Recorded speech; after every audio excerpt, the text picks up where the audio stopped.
Three, two, one. Ladies and gentlemen, ladies and gentlemen, ladies and gentlemen, this is Mr. Anderson. Anderson, and you're watching freaking Jiggy Jag TV. Loud and proud, it's Jiggy Jaguar from JiggyJaguar.com. Thank you. Good night. Okay, yep. Hi. Are we live? We are live on Facebook. We are also live on YouTube and Periscope at the Comic-Con in Kansas City. I am Jiggy Jag and Lou Ferrigno. The whole reason I drove 3 hours to meet you. Very nice to see you. You are the man. Thank you. Me and my lifting buddies love to watch Pumping Iron and quote you and your Arnold. You are the man. Incredible Hulk as well, but I know you from Pumping Iron and bodybuilding. So let's talk a little bodybuilding. What do you think of the current scene in bodybuilding? I think these guys are incredible. Bodybuilders today, I much prefer the 70s, like we would keep in the 90s. Yeah. Because we have more of a personality. So you're out here at the Comic-Con. What are you doing this weekend? You're just meeting fans and having Fans, I got fun? my pictures, I got these great posters. Look at that. And you know, your buddy Bill Bixby, all these pictures. I'm doing Q&A, I'm doing professional photo ops, I'm doing pictures at the table, meeting the fans, putting a smile like people on your face. I don't freak out and mark out too much, but I am right now. You and Eddie Money are the two people I always wanted to meet. Thank you. Now, before we let you go, how do if people want to, like, you have a website, if people want to get a hold of you, Yeah, it's, book you for appearances or anything? LouFerrigno.com. LouFerrigno.com? That's it. Fantastic. Well, thank you, sir. Thank you. An honor and a Enjoy the show. privilege. Thank you. Appreciate it. Make sure you have some gas in the car. By the way, I have a question for you. How much do you charge for photos? They have to come to the table. We have different prices. How do you go live on this thing? How do you? I'm a complete idiot. So what are we doing? What did you do to it? I don't know what I did. Yeah, exactly. Okay, we'll do this. I'm gonna take a photo of you guys, maybe. I love the outfits, by the way. Thank you. Can I take a photo of you guys? Yeah, can you hang on a second? Yeah, you do the same thing. I want to get a little bit of video of them.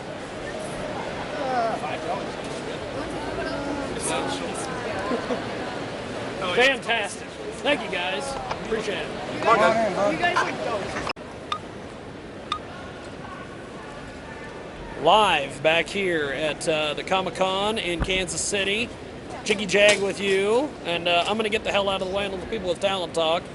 Edward James Olmos, how are you, sir? Very good, thank you. Now, tell me a little bit about the Comic-Con so far, your experience and everything out here. It's been wonderful, to be honest with you.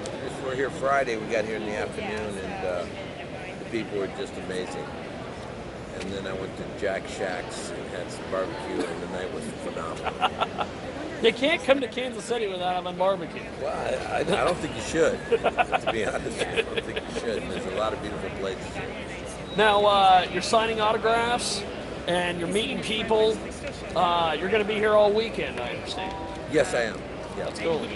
Now, you got any new projects, anything in the mix that you want to tell people about? Right now we have one coming out probably the end of the year. It's called Monday Nights at 7. It's a love story, and it's beautiful. It's very poetic, Yeah. and we really appreciate it. Monday Nights at 7. Awesome. Now, are you having, when you got in here, what did you think of all this? Because You know, this convention has become really, really well attended, very well attended. Friday afternoon, I did a panel yesterday and seminar, and I have to tell you, it was 3/4 full, and the room holds a couple of thousand. So it was a lot of people in there for 5 o'clock in the afternoon on a Friday. I thought it was it was a misprint. Maybe they want to wait till Saturday, Sunday to do it. No, it's a Friday. I said, okay, yeah, they do. It was really, really well attended yesterday. And that, I'm talking about in an afternoon, Friday afternoon. And those people were here before I got here. So, wonderful. You're welcome. Well, before we let you go, my friend, if people want to book you for any conventions or anything, how would they do that? Website? Well, Heroes for Hire is the one that does all my booking.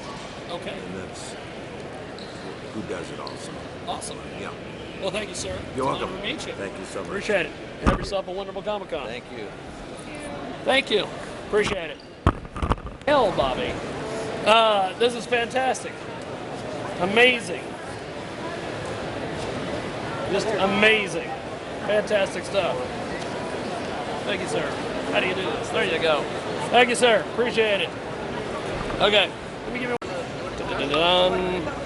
Okay, we are out here at the Comic-Con, Planet Comic-Con, Jiggy Jag with you. I'm going to get the hell out of the way and let the people with talent talk. Jeremy, how are you? I'm pretty good, pretty good. Now, tell me a little bit about the Comic-Con so far. Well, so far we were here, yesterday. It's just gradually just coming into the places. But the people, the amount of people yesterday was surprised me. And it seems to have grown since last year. Yes. And it's just suddenly it's full. So It's amazing. A lot of people. Now, Boba Fett is what you're known for. That character has become huge over the years. It's been an iconic character. Talk to me about Boba Fett. Well, It's one of my favorite Star Wars characters, by the way. Yes. I love Boba Fett. This guy's going to go down. No, seriously, it's incredible that this event has grown since I was last year. A different venue, but it's buzzing. People have been terrific by saying, "Good afternoon, thank you. I'm terribly sorry." Very polite. Very polite. And it's been great. Now, I notice you have some Boba Fett fans that have lined up here. What do you think of everybody that dresses up like Boba Fett and comes to these events and wants to get your photo and are just so excited to meet you? Well, I think they're amazed that they say, "You mean you travelled all the way from London?" I said, "Well, yes, otherwise we couldn't have got here." But their whole attitude is nice, and you can see they're excited, not just to see Boba Fett, but young Boba Fett. I mean, it's crazy. Now, what do you make of the rumors that there might be a Boba Fett movie? Yeah, I think there'll be a spin-off at some stage. I mean, it's still quite a way to go. I mean, it's got to get out of the Sarlacc bit. Well, that too. It's probably still there. He's probably at the convention. Yes. You can't tell. But there's a lot more to see, I think, with Boba Fett. I hope they use him well. It's a good character. Well, thank you, sir. It was an honor to meet you. My pleasure. Have yourself a wonderful day. Are you going? Yep.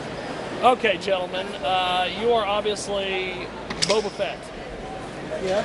I was debating earlier if you were Mormons or Boba Fett Mormons because you're dressed up. We had some people ask us that. I kind of, when I thought of it, thought of the more like the Blues Brothers, the Fett Brothers. That's awesome, the Fett Brothers. And then the guy over there suggested the Men in Fett, like Men in Black. The Men in Fett. So, tell me about your. Where did you get the Boba Fett? This helmets and everything. This one's actually from Target, like a while ago. Oh wow! I got one from Target. I had this one since a really young age, so I have no idea. That's awesome. And then this is just my signature one. Two separate ones. So,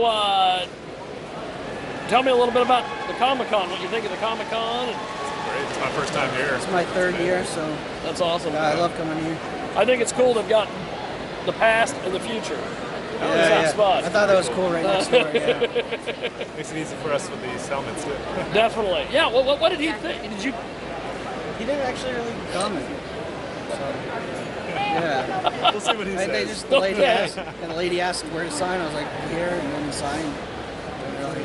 Oh, well, that works. Yeah. Well, thank you, gentlemen. I appreciate it. Thank you. Definitely. Live on Facebook, on Periscope, and on YouTube. And I think we're going live on Facebook. Jiggy Jag TV, live at Planet Comic-Con. We will be as soon as I get it on. Right there. It's not on yet. Oh, it's not on? I thought you said I was on. Damn it. I thought the red light was on. It was a good Go! first take, She's too, just right? waving it back Go! and forth because it's on. You're right. That was a good first take. Hey, I got banana. It's like you've been in the down business there. before. Okay. Am I going? Okay, there. Second take, I guess. Jiggy Jaguar out here at Planet Comic Con, live on the YouTube, live on the Facebook, and live on Periscope. And we got lights, and we have now our second Boba Fett. Yep. How are you, sir? You know I'm always good, man. I live life on the dark side, so it's always fun. So tell me about the Comic Con. Well, This has been a hell of a deal. it's been a wonderful time, man. I got in Thursday night, and then I was here all yesterday, and then again, all day today. But it's just amazing to be able to be part of a story like Star Wars that, one man, George Lucas, created that enables me to be able to sit here and do stuff like this. Now, tell me about the Boba Fett character and how you see it. Well, thanks to my man Jeremy, he really laid the paving stones for me to be a really badass and iconic character. So, blissfully enough for me, he already had a following before I walked into the boots. I just needed to put him on and start hiking again. Boba Fett is an amazing character that truly, if it wasn't for the fans, he wouldn't be as big as a bounty hunter as he is. Yeah. But it's truthfully the fans that really took this character, embraced him, loved him, and then ended up making him who he is today. Why do you think that people embraced him more than some of the others that have come along? I think maybe we can relate to him more. The fact that he was a human, and most of the other bounty hunters were either robots. Bosk was like this big lizard tongue, dinosaur-looking thing.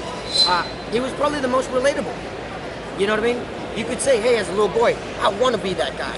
I want to wear that armor. And he had a rocket pack. And he had a jetpack. Yep. Yeah, exactly. But most people don't know. But see, the story of Boba Fett was actually meant to be called a super trooper, and he was actually going to be the stormtroopers. Oh. But then once they built him and realized it was going to be far too costly and way too much time to put all these actors into these costumes, they decided to make him a standalone bounty hunter and added him to the bounty hunters list. And that's where Boba Fett came from. Wow. Yeah. Now, there's rumors there's going to be a Boba Fett movie. All Boba Fett all the time. What do you make of that, and what do you think the response for the fans will be from that? Oh, it's going to be incredible. The fans have been waiting for years for it. Anything with Star Wars is amazing nowadays. With the fact that we still are able to have this movie and continue living it through generations and generations, it's only embracing for families. So, with a Boba Fett movie, it's only gonna add value to, not only the character, but the franchise style. Now, before I let you go, there's a lot of fan-made movies. I see these all over YouTube, and they look sometimes better than some of the Hollywood-made movies. I've seen a lot of Boba Fett fan-made movies. What do you make of some of these people that dress up like Boba Fett and act out the whole Boba Fett character? See, and that's amazing because these people love him so much that they even go to extremes where they create their own storylines, scripts, get their own productions, get 501st or other fan groups to come in and dress up and film with them. Yeah. I think it's awesome. To tell you the truth, that one man, like I said, George Lucas, was able to create all of this that even people walk away from and want to create the same kind of things from his story, just to say that they're being a part of it, or feel a part of it. And that's truly what it is. When you come to these conventions, you see people walking around in costumes and stuff, and to tell you the truth, it's one of the coolest things you can see because it gives them just for a second, that feeling of what it actually gets to feel like to be a character in the movie. When you walk around, you have all these little kids run up to you or people and say, hey, can we get a picture with you, please? And, you turn, you make your pose and stuff like that. And I love seeing the guys in the costumes, It's a hell of a deal. It's an awesome deal. Yes. Well, thank you, sir. It's been an honor and a privilege. Thank you for your time. Thank you very much. And how do we find you online? People want to look you up. I got an Instagram. It's Insta Daniel Logan. And then also my Facebook is Daniel Logan fan page. Awesome. Yeah, my personal one's already filled. So I didn't realize that if you made it personal, then after 5,000 people, 5,000 people that cut you no off. more, yeah. There you go. So, They've determined you can only have 5,000 friends. And that's it. that's more than I usually have anyway. That's right. Well, thank you, man. I appreciate it.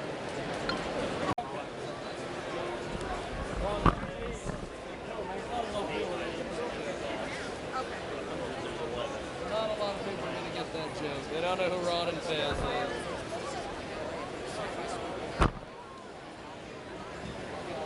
Okay, I say we've kind of covered this area. Let's see if we can go down.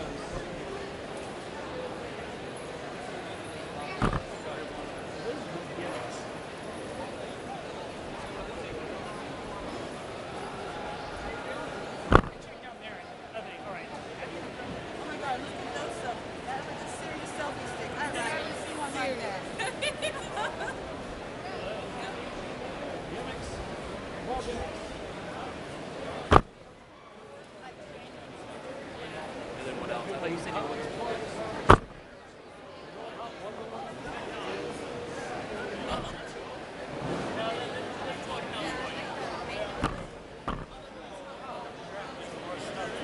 No, it would be Brittany and the cosplayers. Why don't we do this? Let's go this way. Look, it's a guy with a horse head. Princess Leia. I was gonna make King Oliver with a horse head.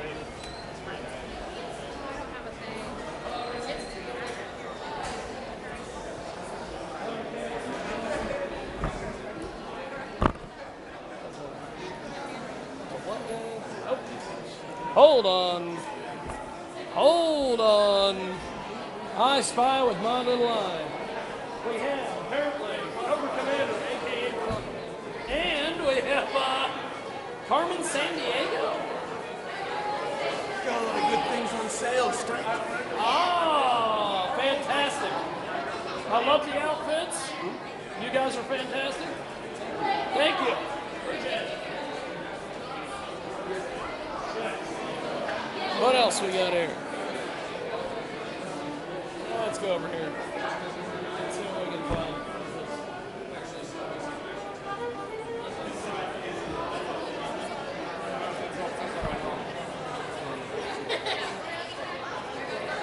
Who says you can't make some cash at the Comic-Con? Look at that. Look at that. Fantastic. I just say we're not perfect, you know. This one, the Ninja Turtle. People cosplaying as average citizens.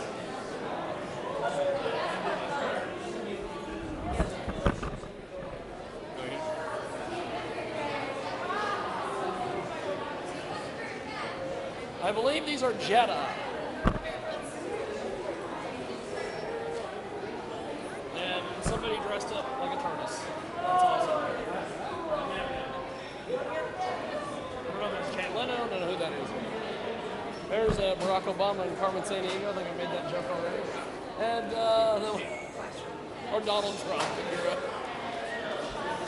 whichever. Jedi. Man, those little dusty roads.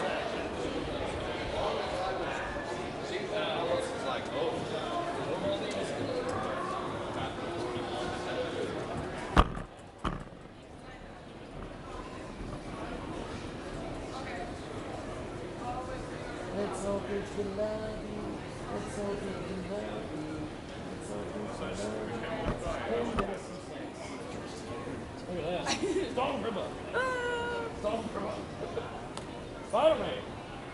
Spider-Man, Spider-Man. Don't know the rest of the song, but that's Spider-Man. Okay. We made it downstairs. And I think that guy over there is cosplaying as me. That is awesome. We have found our first Jiggy Jag cosplay. Oh, at the comic book convention. What is all this? Panel rooms. Panel rooms. Yes.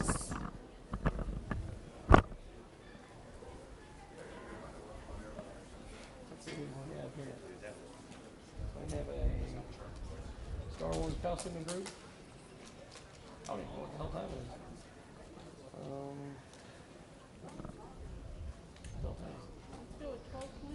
12:21, which means the Illustration Academy presents George Pratt and Bill St.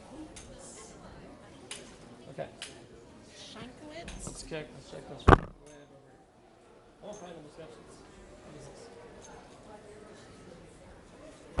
Motivation in cosplay. That would probably be a good one to go to. That might be an interesting one. Let's keep going. We're gonna look at this one here.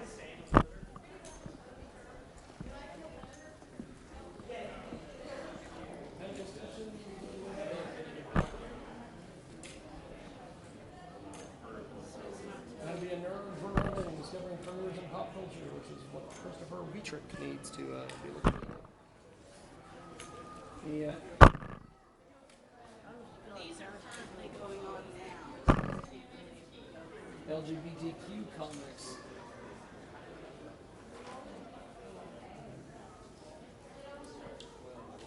Really?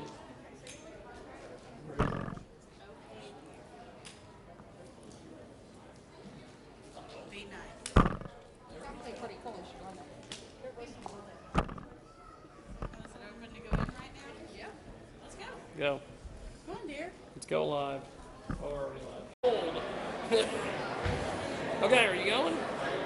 Okay, sir, you're here at the Planet Comic Con. Tell me a little bit about the experience and everything you're doing. Well, this is my first year at Planet Comic Con, and after becoming a big fan of comic books and seeing all the movies, I figured it'd be a great thing to do.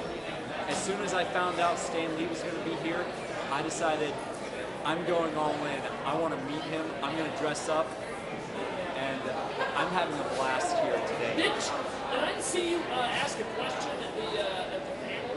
Yes, I got to ask him what his favorite comic book was that he wrote, and he said it was the one where Gwen Stacy's father died. Just getting to speak to him and hearing his voice was just phenomenal. He is such a great guy. He's really nice. He was really funny. He really is the man.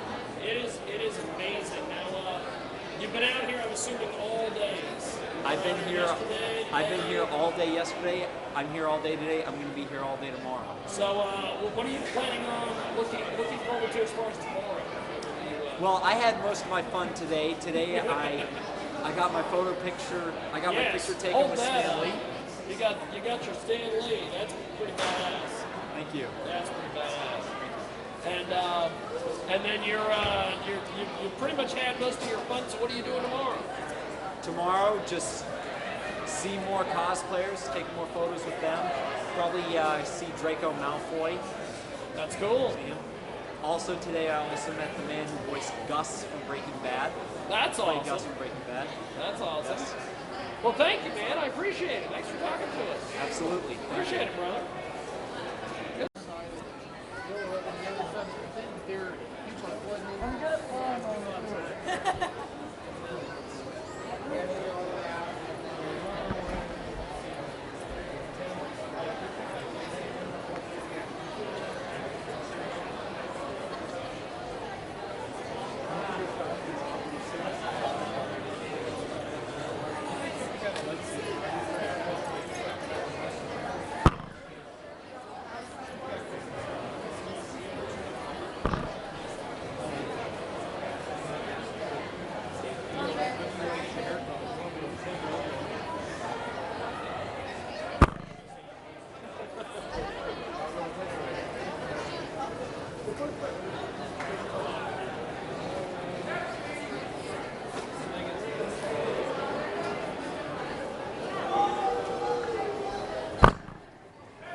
We got to go to the grand ballroom.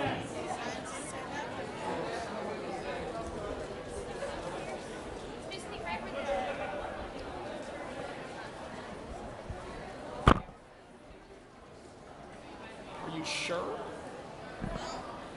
Hold on. Lower level.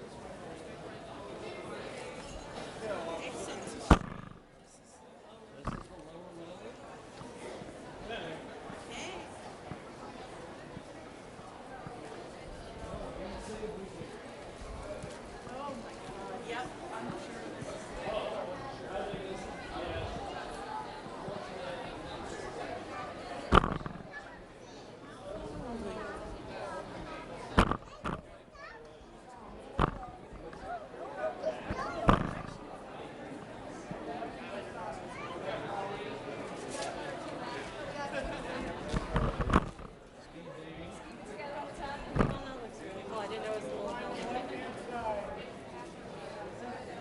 Some guy. I think it's just gonna be 3 against 1.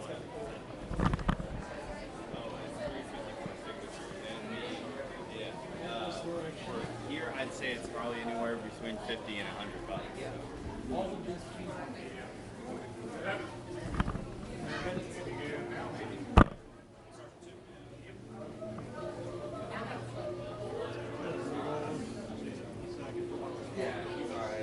I got it.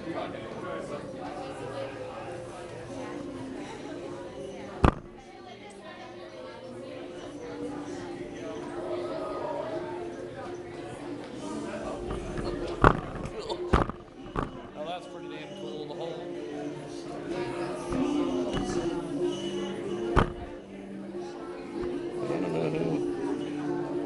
Good Lord.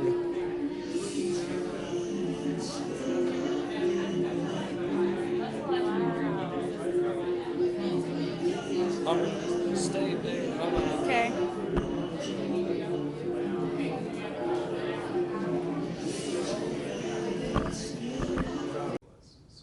Well, and the relationship in the beginning with Kitty Pryde and Nightcrawler, she was very, very from him.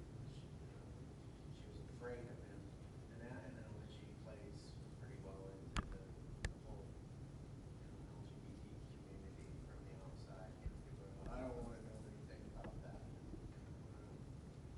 He also has a tail and he's furry. He could be one of the first birds, you know. There you go, yeah. But yeah, that was from in what I read of that. Yeah, Kitty Pryde meets him when he swings by his feet through the door jam into a room. He's like, "Hey, I'm here," and someone who'd never seen him before, and it was neat to see her get past that. It was just the most out there, this is me, and thing I had seen. So that was neat.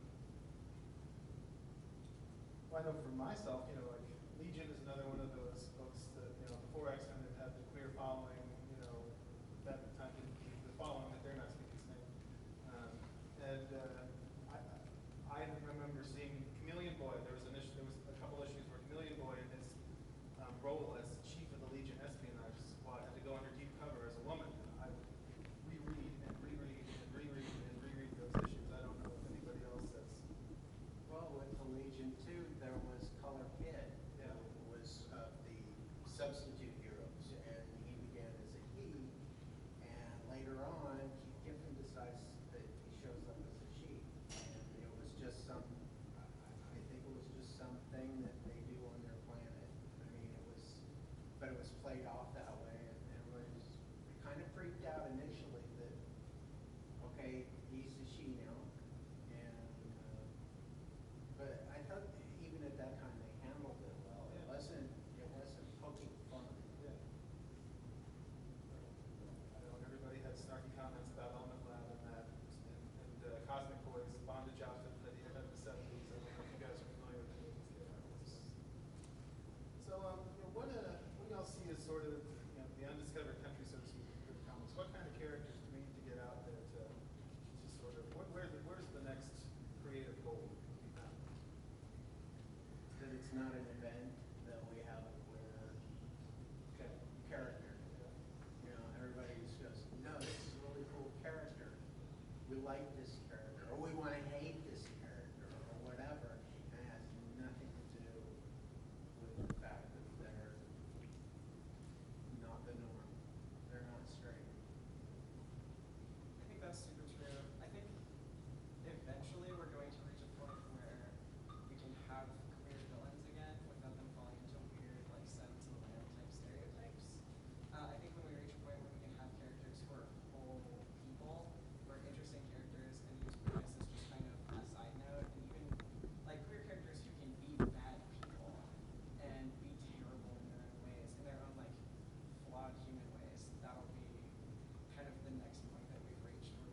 hear straight people say, "Oh my God, the villain's straight again." Why do they always make the villain straight? I don't know, like this question is one that I ask myself a lot with my like personal work, and I think, at least for me, I always write like queer characters into my stories, but it's not, it's like implicit like queerness. It's like this person, this is like who they are, but also like that's not what the story is about. It's just like about like other things, and that's like cool because it's just like I like seeing stories like that, just having representation, and then reading a story that isn't about like the coming out narrative, isn't about like, I mean those are great and they're great that they exist, but that can't be all that we have. So I don't know, that's kind of, I mean it's similar to what Slim was saying, but it's like that's where I want to go with my work, is like that specifically. Because that's most of what I do with my own work, is that a lot of my work isn't really queer-centric, or it's not really like talking about my own experiences, because that feels like I'm kind of reading my diary to the world when I like project a little too much of my personal experiences into the stuff that I make. But every single story I've ever told has had characters either in the background or in the forefront who are obviously queer-coded and who are recognizable to other queer people who might be reading it. But that's not, it, like maybe it's not even explicitly mentioned about their character. They just kind of exist in the background, and that's just another facet of their personality. I think so that's the thing, is that there are a lot of good queer characters out there in the indie world, and I think a lot of times when we have this question, it's sort of implied that where do we see it in the bigger culture, the bigger, you know, made too, and it's a really hard. They make it hard in an environment like that. They look at something like Deadpool, and you know, pretty much. I mean, people who actually read it can kind of see that he's not straight. You know, there's a lot of stuff with Spider-Man. That's adorable, also, but it's hilarious to me when I see stuff like that. But when it got into a movie and people started talking about the fact that he was queer, you know, you had a backlash of people who were just like, oh, he's obviously not queer. Stop trying to make him queer. Haven't you read the books? And then people kind of pull out all this stuff like, look at this. Right. We have read it, and what have you been reading? Right, exactly. But what have you been? Exactly. So I actually read them, I stick them in a sleeve and put them in a box. Yeah. So, yeah, but that's the one example I can think of where the big two actually have a character who's not straight. It's not a big deal that they're not straight. That's not what defines the character. He's just kind of pansexual and he does whatever he wants.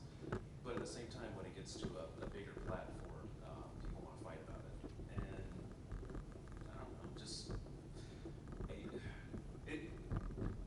we have a long way to go, not as writers, but in terms of the audience. You know, we can do more as writers, but especially as far as the big two go, there's only so much that's going to be allowed to happen before it's reset or whatever. And I think Deadpool might be the exception to that I can think of. That also makes me think of this kind of build between like writers and editors. How I feel like there are comics that are including queer characters can be wildly different depending on who's making them. I think there's a pretty significant, like noticeable difference between comic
question, so I want to backtrack a little bit. The character that really sort of fired my imagination as a younger kid was actually Jimmy Olsen, who in like the 1950s and 60s was a serial crossdresser. If you read any of those really weird old, like Superman's pal Jimmy Olsen, it's like every 4 issues or so he'd wind up in drag and on some undercover assignment. It's just really charming and really weird too. So when Man of Steel came out and they didn't have Jimmy Olsen in the film and they had this character named Jenny, and I'm like, that's Jimmy Olsen. They've done Rule 63 on her. Awesome. Works as a drag queen every 4 issues. Drag king, rather, every 4 issues. I kind of think, we look at the underground, we say like something like Love and Rockets, like the main characters, the popular characters were a bisexual woman, a butch lesbian, and there was no big deal about it, and that was 1982. And then 10 years later, North Star comes out, and it's a media circus, and so I want to get one of like a rubber stamp, kind of like just when everybody says it was the first, out character in comics, just a stamp that says in a mainstream superhero comic. It's the first queer wedding in comic, no, in a mainstream superhero comic, because those are the ones that seem to get any kind of press. Now, we've talked about the subtext for the queer. Jimmy Olsen, Element Lad, my boyfriend. What were the first explicitly LGBTQ characters in comics or popular media that you said, wow, I see myself in this person? Maggie and Hopi in Love and Rockets, because I started reading Love and Rockets almost from the get-go, and that was like boom.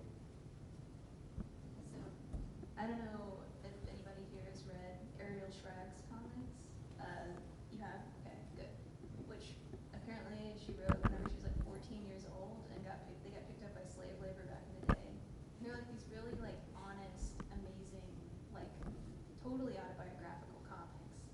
And actually like I would hate to be her friend because like she did not have any secrets in those comics. And like she documented all 4 years of high school, like tediously in these comics, and like seeing them as, I think, like that was after I read Ghost World, I was just like, this is amazing and like honest and like really like a gratifying read. And also like at the time I was like still kind of learning how I wanted to draw comics, and like they're so raw, like they're so like scribbly and like so emotional when she's drawing them. It's not like this like super like planned out like clean, like high. I don't know how to describe it without sounding like there's a right and wrong way to do comics, but it's like so like amazingly genuine that I was just like, I'm just gonna start making them. Like she's 14. Back in the 90s, she was 14, and she's making these comics that are just blowing my mind. Like I might as well just like start doing it myself, Because like you read Ghost World, and it's just like, this is like, a masterwork, and then you read, and you're like, okay, I don't know how to do that, but like you read that, and it's just like, and it's very inspiring too. But I don't know. That's my answer to that question. Yeah. Anybody else their first time, so to speak, their first queer character that they identified or fell in love with explicitly? In comics or in comics, anything? popular media? Okay, queer is a strange definition for this one, but I think, okay, I started reading comics again after reading them as a kid with Transmetropolitan, and there's one of the main characters, Filthy Assistants, is this short, dark-haired lady who's just kind of foul and mean, a little bit gothy, kind of easily shocked by stuff sometimes. But I think I started identifying with women in comics around that time, because when I was reading X-Men comics, the women all look very, very, it's that pretty in spandex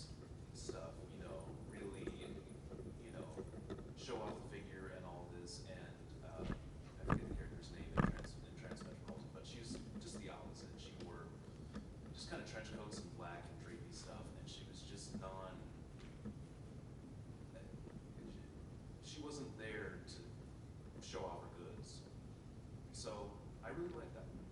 And I think from then on, I started identifying more with some female characters in comics. So. I'll tell you, let's go down. Okay, we'll start with Kelsey once again, and you can tell us what your next project is and where we can find you at the con. Then we'll open it up for audience. Okay? Okay. Well, I'm in the 1100 aisle. I have a yellow tablecloth, and that's where I'll be. I guess like right now I'm finishing up a pretty big comics project called Dungeon Punchers. It's like basically, I describe it as the Breakfast Club, but in Dungeon Crawler like setting. So it's like this misfit group of people who get to know each other while trying to like solve puzzles and stuff.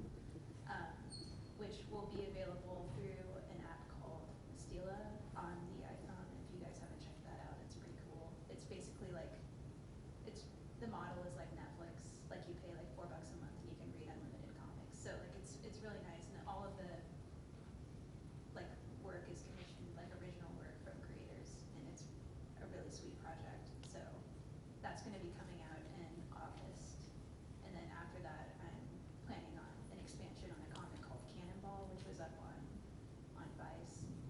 So if you feel like Googling that, you can.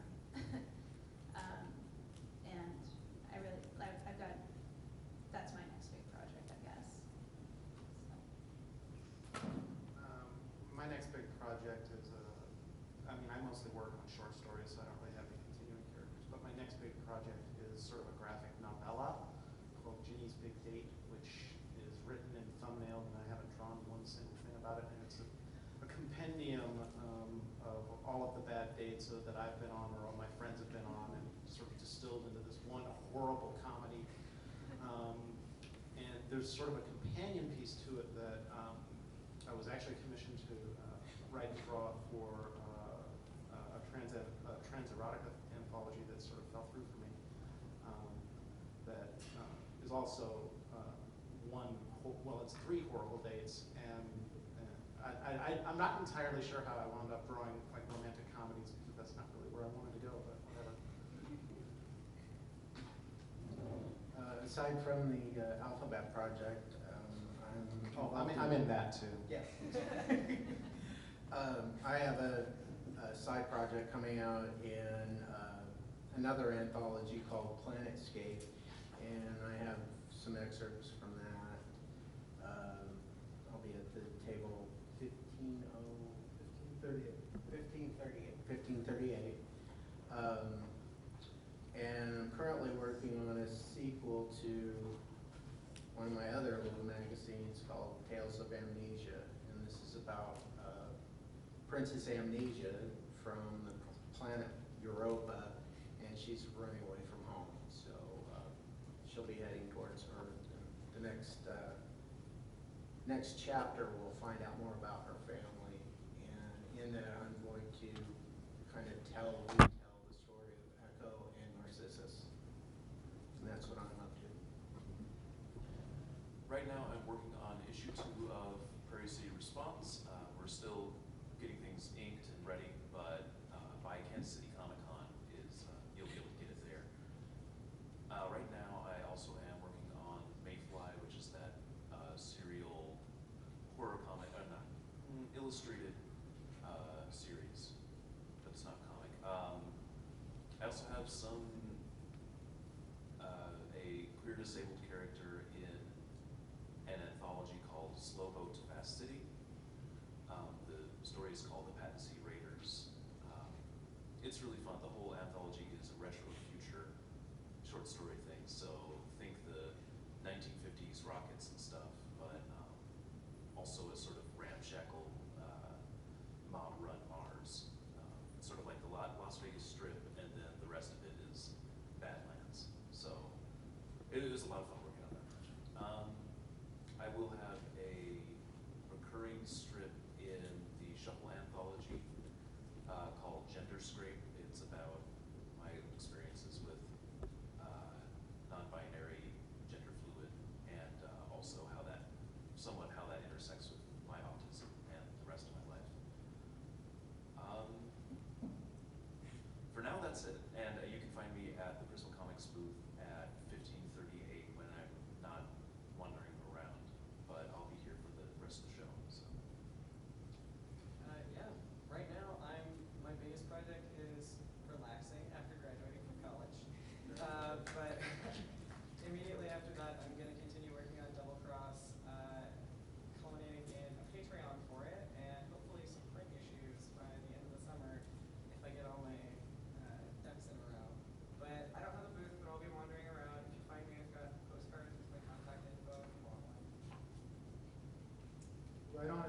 Prism and Stack Deck Press are both at table 1538 in Artist Alley. Next month at the Queer Comics Expo in San Francisco, Alphabet is a 360-plus page comics anthology featuring 55 LGBTQIA Alpha, Beta, Gamma, Rho comics creators, including Kelsey, Christian, and Mike, and even someone named Tara Avery.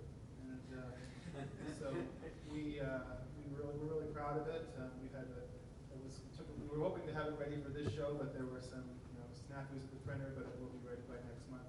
Stop by our table, we can tell you about it. And also, as the Stack Deck Press for later in the year, we'll be starting a quarterly magazine, as Marshall has told you, Shuffle, which will feature the work of Kelsey's, the work of Marshall's, and even some of mine. So, Mine if I finish it. Yes. Well, it's sounding the same boat. So yeah. So we're just gonna knock off and go draw for the rest of the show. But anyway, let's now that you know where to find us and what we're doing, let's open it up to a few questions while we have a few minutes left. Actually, my question love the prospect I have to get at some point. My son died. Anyways, my question is, as a fellow queer artistic, trying to get into like the world of putting yourself out there, because that's, for me, I have a lot of issues with anxiety and not wanting to share because I'm afraid of getting shot down. So how do you navigate both the world of dealing with the queerness and then the problems that you run into with just general ableism and people that don't understand your way of doing things?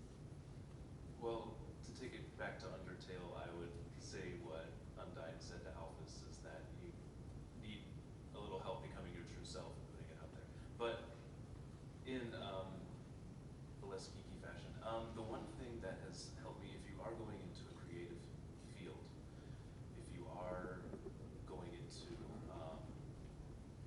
anything like that, people are a little more supportive of being eccentric, which is nice. It's like, oh, he's an artist, he's weird, or whatever. So you may have to do a lot of things to manage your anxiety, such as just repetition. My first convention was Planet Comic-Con a few years back, and it was just hellish. Every noise, it was, I have a lot of problem with that, with noises. If there's multiple things going on at once, multiple people talking, I had a terrible time. But it does get better with repetition. You learn your setup. If you have a booth, you can practice it ahead of time. You can get someone to go with you to things, to be your assistant, someone who knows your issues, who, even if I work with an autism, I'm a chapter leader of the Autism Self-Advocacy Network here in town. So we run a lot of events. We do a lot of speeches and things like that, conferences. And other disabled people can be great allies because they know what your issues are, and they know they can compensate where you have to conserve yourself. So I think that's part of it, is having a good support network of, even if it's just a couple of people, another creator, somebody who you can, you can ask to have your table by, things like that. And as you go, it will get easier. You'll develop scripts, how to sell your stuff, how to bring yourself to greet people, respond to people. For instance, I can do panels really well because I get to talk, and then someone else talks. But when it's a little more free form, it's harder for me. So yeah, don't be afraid. Start small. You already have some experience with what a convention's like. That's going to be really valuable in managing your anxiety. And I'm willing to talk with you more. I just don't want to blather on and on. Anybody else have a question for the audience? Last one. Let's do it. Whenever you get into queer comics and writing and everything, how do you deal with folks that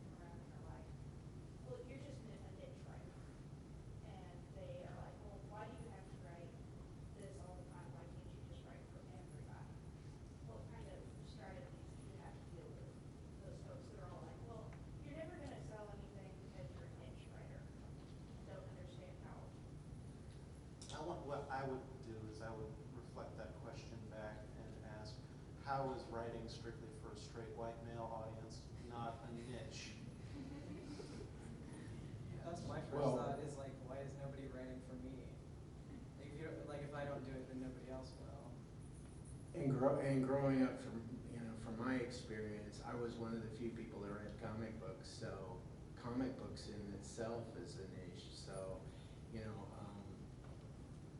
I don't think their question is valid, really. You write from your own experience. I've read writers that don't do that, and they don't come off true. They're not telling you their story. They're telling you a story of something that they've conjured up that you want to hear, maybe. And you're writing from the heart. So I don't think that's ever wrong. I think that's a good place to stop because it's a good sentiment, but it's also we're getting the hook folks. So Feel free to waylay us in the hall outside. yeah, please. If you got any questions for us? Most of us are at table 1538 today, and thanks for showing up and have a good convention.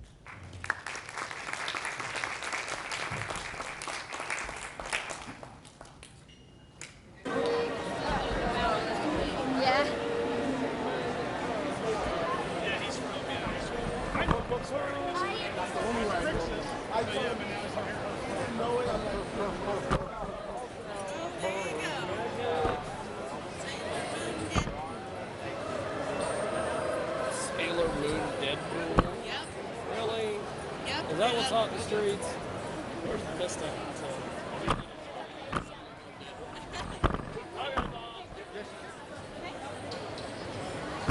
Sailor Moon.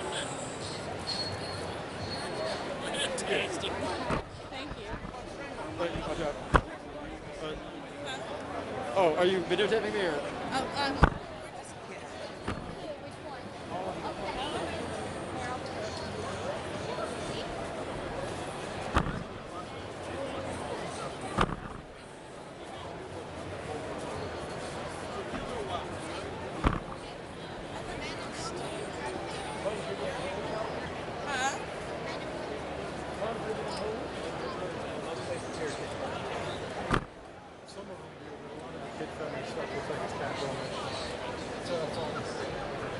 Okay, we gotta find some herb magnets. Like Dishonored masks. You should read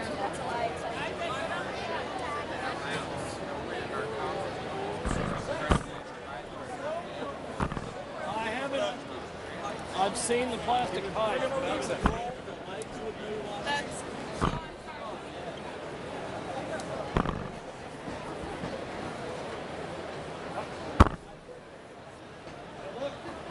Somebody cosplaying as me.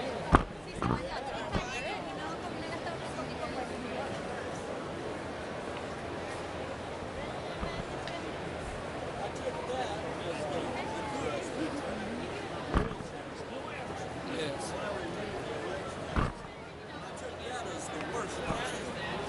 Oh, we see him.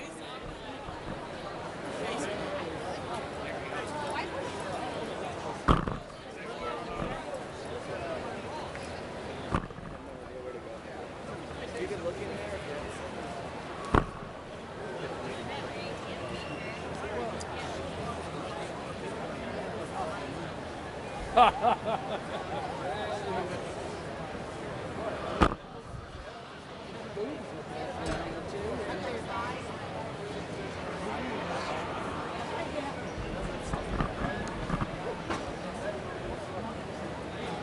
don't think I can do it again. Well, that's where you take it. Try to sell your book. So they still on my phone and dial. There you go, Bob. Right there. Thank you.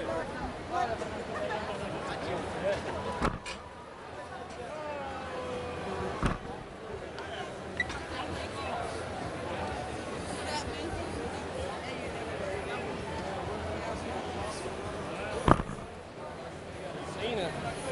Wow. Check 1, 2.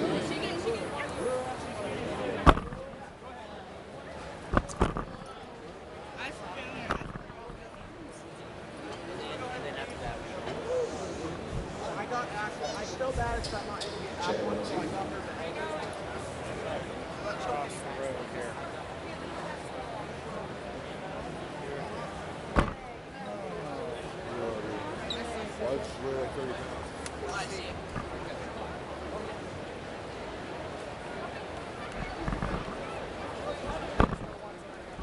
Fantastic.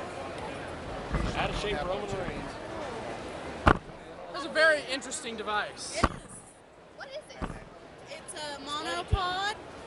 Normally we have a phone, but it's dead.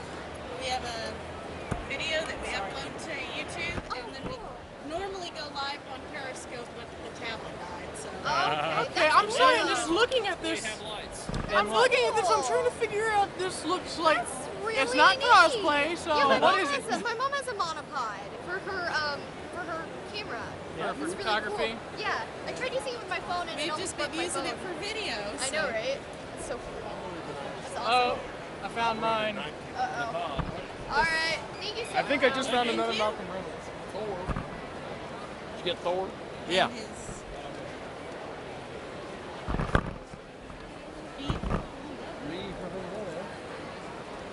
Fantastic.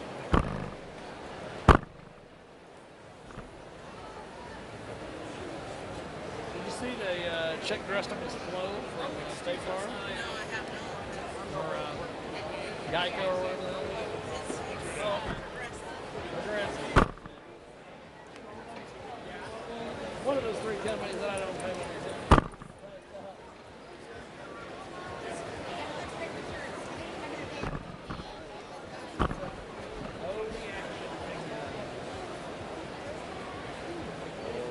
So, are you Okay, back to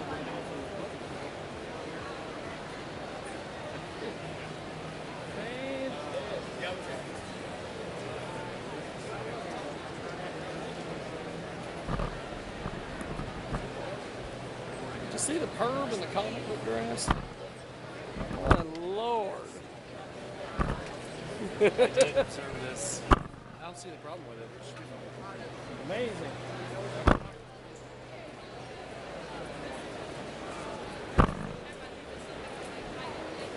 They thought you were cosplaying. Well, that's Eagles. You know. Well,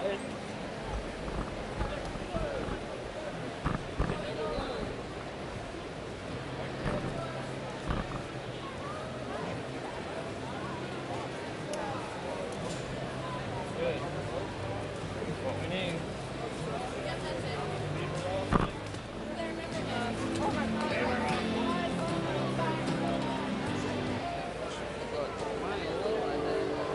Hey, Jade.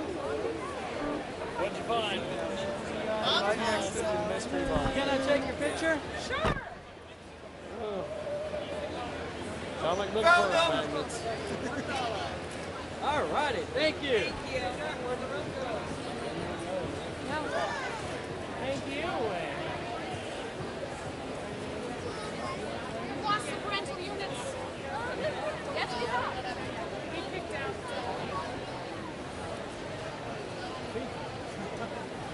Greetings, Planet Comic-Con fans. Thank you for coming out on this fine Saturday afternoon. We really appreciate it. We have a lot of our celebrities signed in the celebrity area.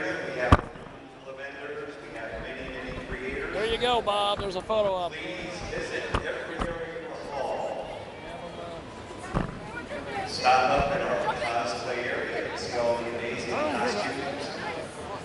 Do want to announce that the Indian show, which is the cosplay area, is now coming back to Celebrity Row. So if you're looking for everyone in the back, they move.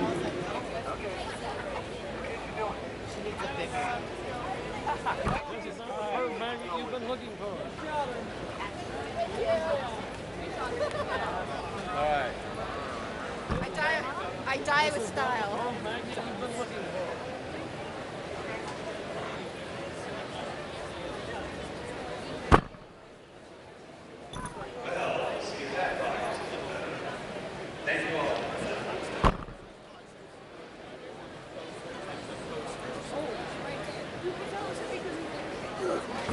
Oh, guys.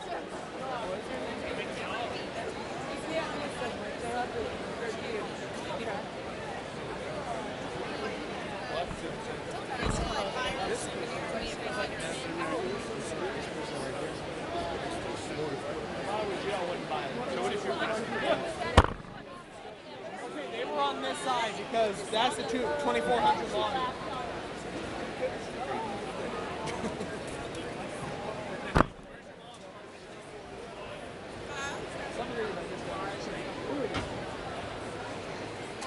Here.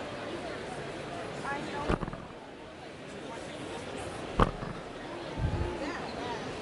When we came back, we were like number we were first. So we took a selfie.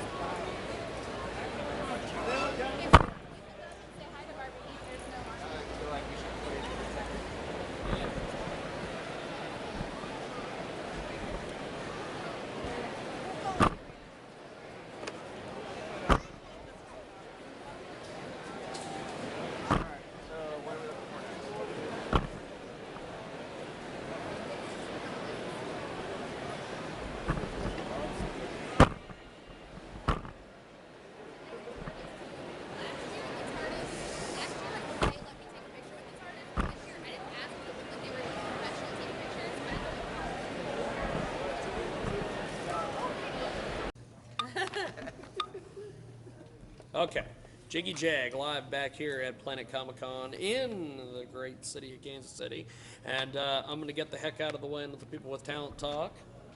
Talent? That's scary. Not you. Yeah, we're the Project Nerd team, projectnerd.com, talking a little bit about the Nerdcast podcast when we met this, the KJAG radio. So Project-nerd.com. Yeah, that's right. Put the hyphen in there when you're visiting the URL. Yes. So. Now, tell me a little bit about the seminar that you guys just conducted. So at a number of panels each year, we do a number of conventions each year. We do the panel, broadcast your podcast to help others learn what we learned the hard way in terms of becoming a podcaster or any kind of things like that. What not to do when making a podcast. That's what we brought should to you do. by Project Nerd. Yeah, that's more of the title.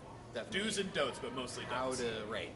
We learn just by doing, and so we made a lot of mistakes, and we share those mistakes so that other people don't have to make them. Now, what have you guys? But I know you guys have probably been walking around and enjoying the con. What's some experiences you've taken away from this?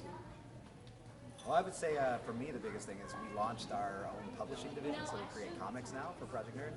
So we've been over at our tables, this is the first convention we've had of that, so it's been a pretty exciting experience to see the reaction to not only the works we've created, but the local talent we've been working with to bring them in. And because of that, I haven't had a lot of experience from in comic. We do have team members out doing that. But. Yeah, the other folks have gotten to do it. I've obviously, I told everyone on the podcast that I want an Ultra Saber, so the times I have gotten away from the booth, it's been to go look at Ultra Sabers. You need to buy one. Are you Time going to yourself out of it. Not yet. Yeah, me too. I've been stuck at my booth as well. But it's been really great, especially today, because I'm dressed in a kid-friendly costume, or a superhero costume. So I really like talking to all the little kids. It's so much fun. As opposed to your non-kid-friendly costumes? Well, they're not friendly. It's just that Ms. Marvel's a superhero. You know, they think it's an interview. I can be like, flag. Fair enough. I don't know. It's been a good weekend. I'm trying to think of like some of this. I mean, I've mostly been moderating panels all weekend, so I've got to talk with a lot of really cool artists and writers and creators and stuff like that. That's so cool. That's been a lot of fun. You get to explore. I do get to explore the space. So, for the people that are watching us live, where are you guys located here at Planet Comic Con? Oh, we are live. We're at tables 1041 and 1043 I'm at C6 in the cosplay area. in the cosplay area. So yeah, we're in Artist Alley. She's right at the very front of the entrance. When you walk in, take a left, she's right there. Yep. We're farther back than before I let you guys go, social media, how important is that to the promotion of the podcast and everything? It's a tough road, but it is definitely important. You're going to feel discouraged doing a lot of it, but get team members that know what they're doing, work with other people, network. Don't spam people. Don't be rude about it. Nobody likes getting 30 likes or 30 page requests a day. Just be professional about it, but put it out there. Don't be afraid to put yourself out there either. Right. But definitely don't treat it like you shouldn't put an effort into it. We did that when we started the site, and now we're way behind where we probably should be when we look at our site numbers. Cool. Well, thank you guys. Before we let you guys go, how do we find you guys online? Project Listen to the podcast. Project-Nerd. ProjectNerd.com, which is project-nerd.com. You can find us on Facebook, Project Nerd, Twitter, Project Nerd, Instagram is our Project Nerd Publishing, as well as Project Nerd Publishing at pnpublishing.com. And then... Oh yeah, I have a cosplay page. Pages. I'm found on Twitter and Facebook and Instagram, and you can find me at those places by looking up Erin Lay cosplay. Hi guys,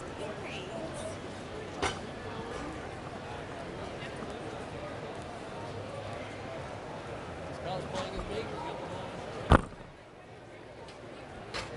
Cosplaying is upside down with changes. YouTube reviews. At this point, I'm just calling to say I keep losing money. I will tell. I don't know if anybody knows.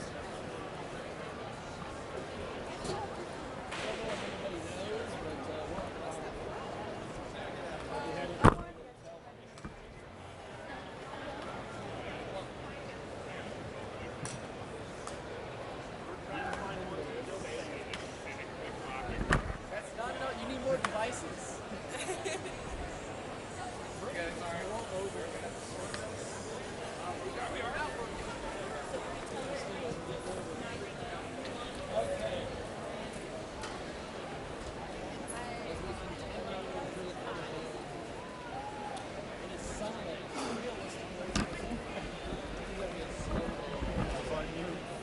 Get the whole random stranger and look at them, it's like there.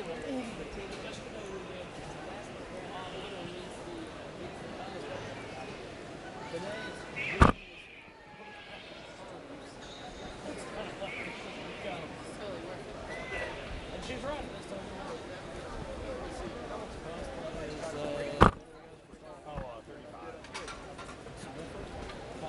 Karen Napier from KSKU.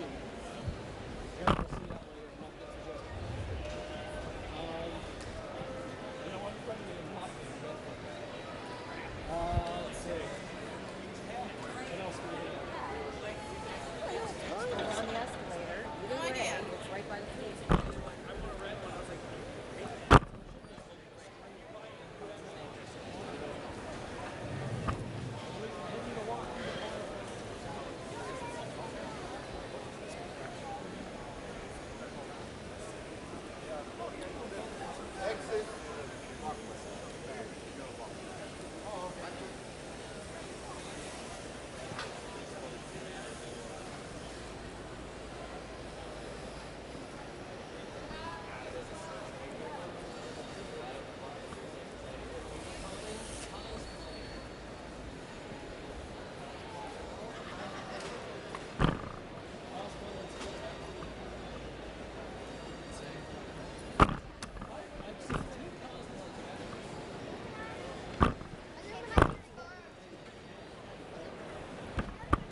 Yes, appreciate it. Okay, go ahead and give us a brief introduction on yourself, my friend. Hey, I'm Rob Schamberger. I am WWE's official artist in residence. I get to paint wrestlers all day for a living. It's a pretty hard way to make a living.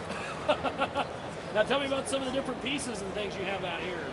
Well, here at the show, I'm painting the rivalry between Bret Hart and Shawn Michaels. Also have pieces of superstars of the past and of the present, you know, celebrating the women's triple threat from Mania. Got Cactus Jack, got shirts of the Ultimate Warrior. I got to hand paint the jacket that Warrior wore in his final appearance back in the day. Yeah. Now, I noticed you got this anthology of the Stinger over there. Yeah. How long did that take to paint? That was 3 to 4 days, solid work on that. It was a fun one. That's a heck of a deal. Now, you've got some of the newer people too. You've got a Finn. I noticed you got Apollo Crews. Who's some of the what's your favorite pieces here? Oh boy, that's hard to say. Recently, the one of the women's triple threat from WrestleMania, I'm really proud of. Was proud of those three ladies and what they accomplished, and I loved the match, and I loved celebrating that with the painting. Yeah. Now I notice you also have all different sizes. What's the biggest to the smallest that you have available here? Well, here at the show, the biggest are about 3 foot by 4 foot. We go down to 4 inch by 6 inch. The biggest painting I've ever done is 12 foot by 8 foot. I did for the National Wrestling Hall of Fame Museum. Awesome. Yeah. Awesome. So, are you working any besides the Bret Hart, Shawn Michaels? Are you working on any other pieces over the weekend? That's all my focus on this, and I've been taking footage of it while I do it for my weekly show on WWE's YouTube, Canvas to Canvas. That'll Yes, be indeed. next weekend's show. That's awesome. Well, thank you, sir. It was an honor to meet you. Thank you, guys. Thank you much. And I got a photo with you.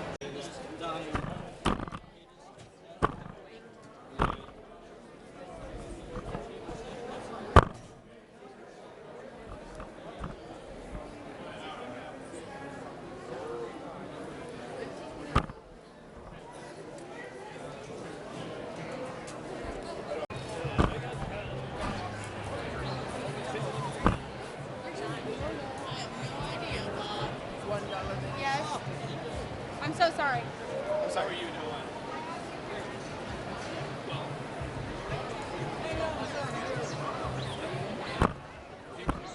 Thank you. Ooh.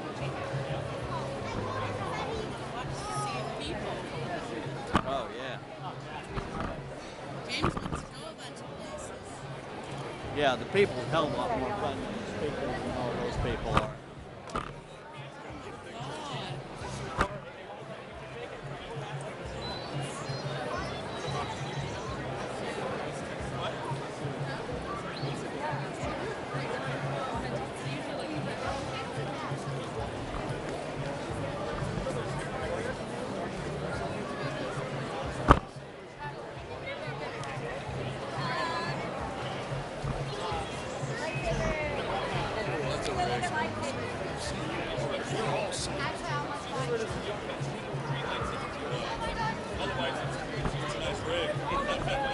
Does everything at once.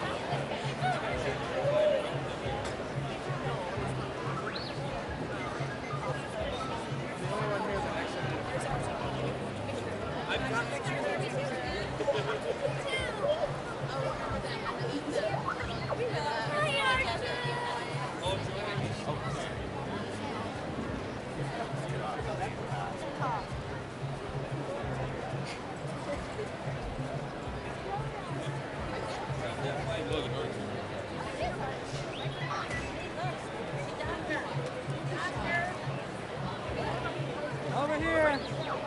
Thank you. You look pretty sharp.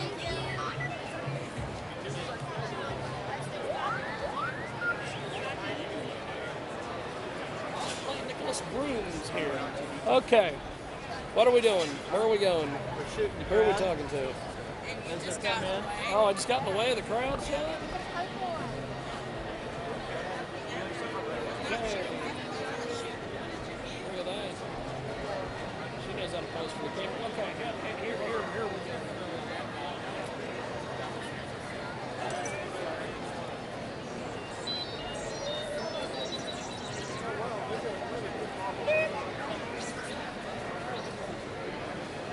Holy crap, look at this next one.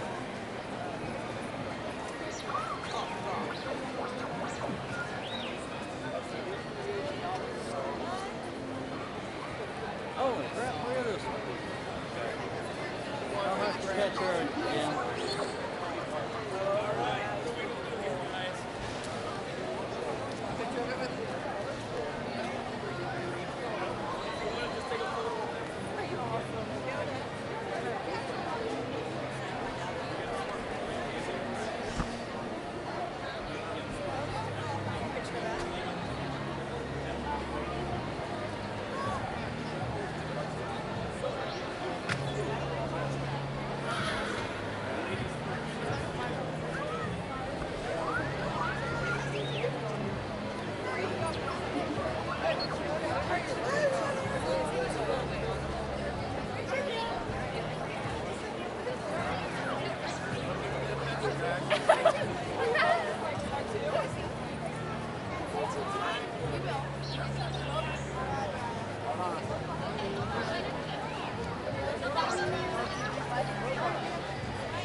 Hi guys. Hey, Beck. Come over here. Sorry. Sorry.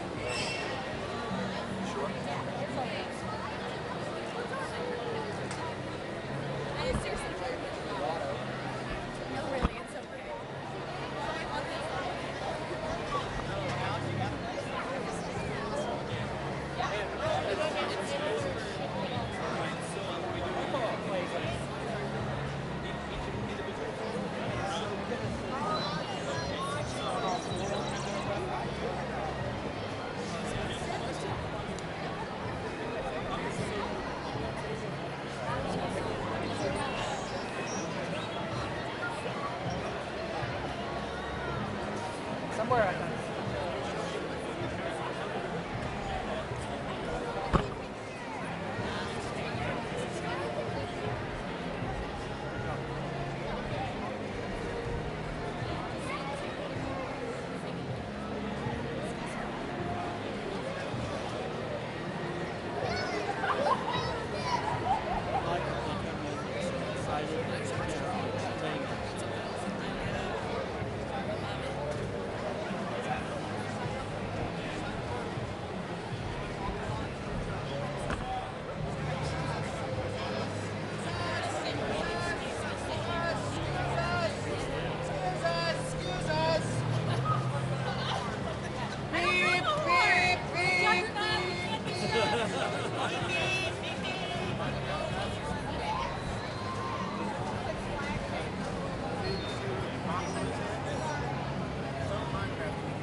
Hi guys.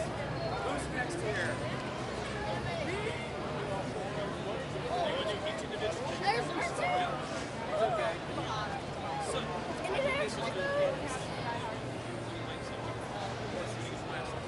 visual effect.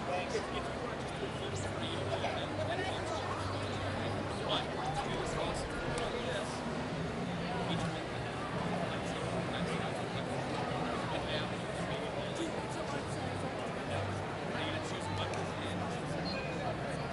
So, who's the oldest? That means you're born first.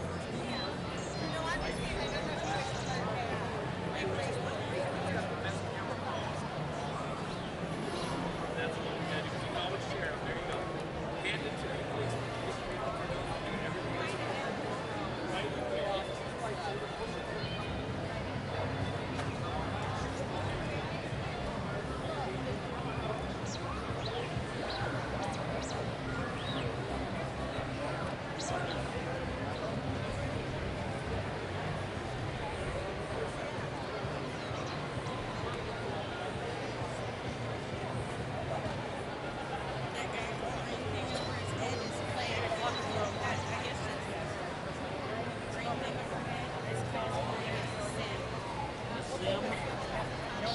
I wondered what those were. I saw one yesterday. Cosplay of all time. One of them's We have a cosplaying guy. as a sin. We have a guy who is cosplaying as Bob Hunter. It might actually be Bob Hunter. I don't know. It might. I seen a cosplay Adam Pena here today. Oh yeah?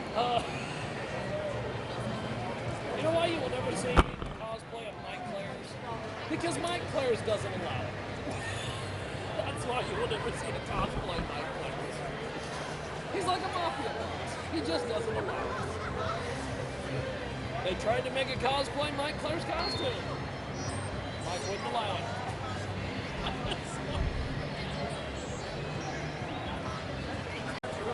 Go to town. Okay, go ahead and give us a brief introduction on yourself, my friend. Hey, I'm Justin. I'm here with 0.3D. We 3D scan you into the computer and print out a little statue of you. Whatever you're wearing, however you pose, we can print it out as a little figurine. Holy smokes. Take me through this process, because you've got cameras, you got lights, you got the whole thing. How does this work exactly? So the way it works, I built all the equipment and designed it myself. There's a platform in the back you stand on. It spins you around a few times real slowly.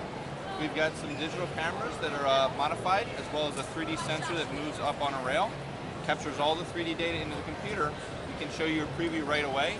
From that, it goes to one of our artists. They get it ready for printing. We use a 3D printer that makes it out of ceramic and ship you a little statue. Holy smokes. Now, how long did it take to get all this put together? As far as We've been doing this about 3 years now. The booth changes almost every show. I'll tweak and change things. But it took us about a month to go from our first idea to at our first show. Holy smokes. Now, if someone wanted to do, let's say they wanted to do this wholesale. Let's say they came up to you and they went, you know, I've got like a football team or a wrestling company or something, and they wanted to get these made. We're based out of Florida. We do travel to events all over the country, but once we have the scan, we certainly do have a wholesale program. We work with some cosplayers where they can sell their statues, and you can get a little statue of your favorite cosplayer. Awesome. That's fantastic. What's been some of the different things that have come through and different people that have come through the weekend that have wanted to get their own statue made? We've done everything. We've done variations of Deadpool. We've done some of the contest winners from the contest last night. Part of their prizes were a custom statue made. That's cool. But we've seen and scanned everything. Wow. Now, you guys travel all over. Where are you going to be appearing next? Our next show is next weekend down in Florida. We're at Orlando. We're at MegaCon. We had booth 632, and then we do Tampa Bay Comic-Con. And on our website, 0.3d.com or Facebook/0.3d, list all the different events we'll be at. Fantastic. Well, thank you, sir. Thank you. Cool deal. Appreciate it.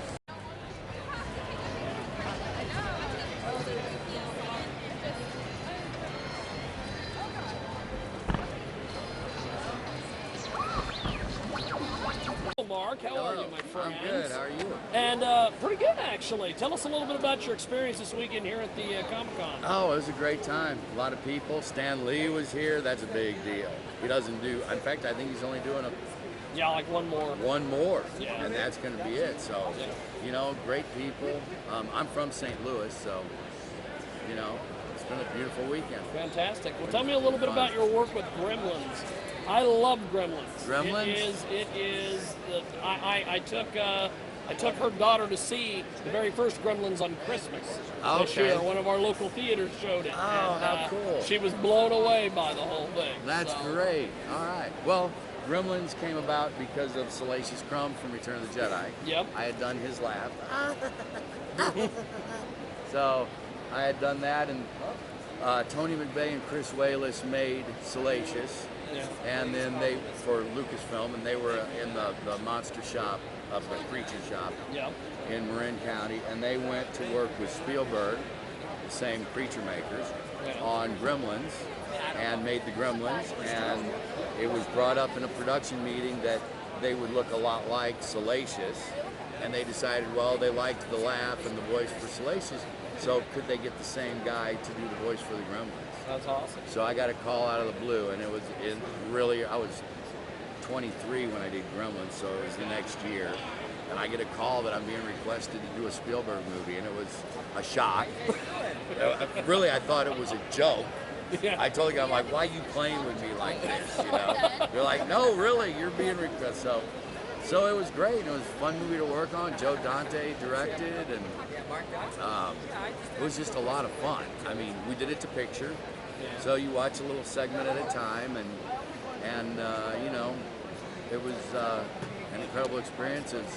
when I saw it, when we did the scene with the 7 dwarfs, I remember going, oh my gosh, and Joe Dante's like, what? Like something happened. I said, I'm going to be in a movie with the 7 dwarfs? And he's like, yeah, not only that, but you're going to sing their song with them. So, you know, I'm a fan too, so I had grown up on that. So Now, going from Gremlins to Gremlins 2, was there much of a transition, or was it just back to work? And it was just back to work. I mean, it was 6 years later. Yeah. 6 years later, I got a call again, and we're doing Gremlins 2, and you know, we need you, and so next thing I know, I was doing that. It was, you know, Gremlins 2, they had a little more personality, the Gremlins. Yeah. So I was Daffy as a Mugwai and a Gremlin. We used to crazy. So, well, here, nice. There's Daffy as a Mugwai and as a Gremlin, and it was just fun. You know, I was him and Lenny and George, and then a lot of the incidental Gremlin characters. But there again, just a lot of fun, and really, you know, it's hard to believe when you're doing it. You know, it's like you're doing it, and then when it's successful, all these years later, it's surreal. Oh yeah. To have people still talking about something that you did that long ago. Now, there is talk that there might be either a Gremlins reboot or a continuation. It won't. It's not a reboot. Okay. Not a reboot. Thank God. Thank God. Thanks, Steven. But no. Chris Columbus, who wrote the first Gremlins, just recently came out and said there really is going to be a Gremlins 3. It is not going to be a reboot. It will be, you know, episode whatever. It'll be the third. Yeah, That's the third awesome. Gremlins. So, and I heard Joe Dante recently came out Good and afternoon, said he'd be honored to be asked to do Gremlins 3. Fantastic. So and I'd be honored to be called. So we'd all be honored. You can't do it with not all the players together. Well, I mean, I'd like to think so, but you know, I've lived long enough to realize you can be replaced. So.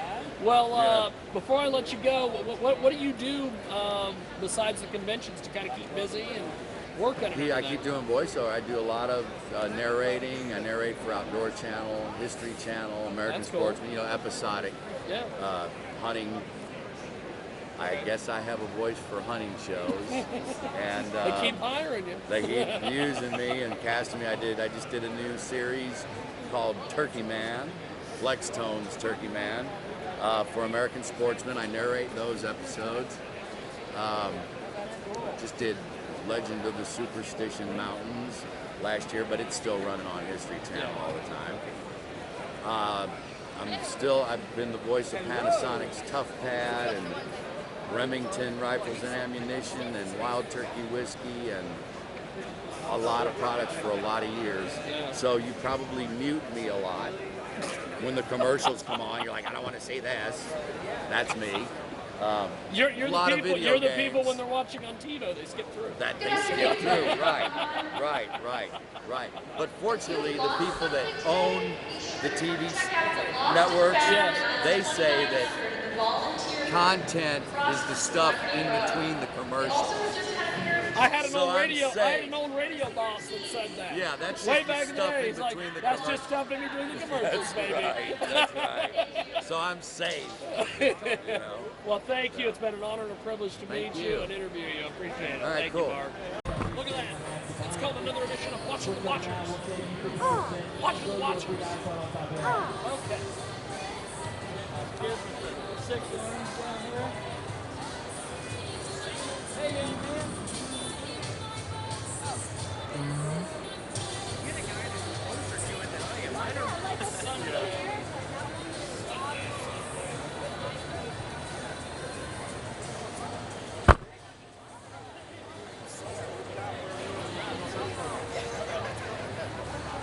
We've got cosplay of actually Groot.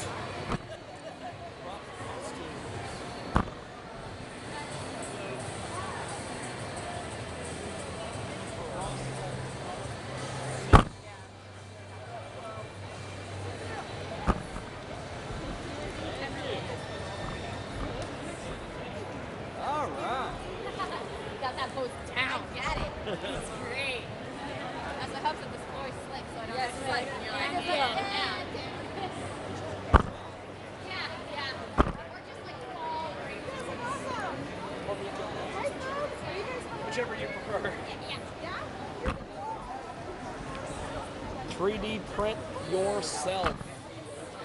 It'll be worth it. Holy crap. Go get one of their cards. Oh, she's going off to college to study ceramic, and I didn't think she'd off. I think that's pretty cool. Yeah, it's a pattern ceramic. Can I get one of your cards? Yeah, they're right here. All right, an entire day. Okay, here we go. Let's go this way. Oh my God, James is going to do something. Yep, I'm going to get a 3D print of myself. I'd have to have a Hawaiian shirt. I don't have one in tow. There's that.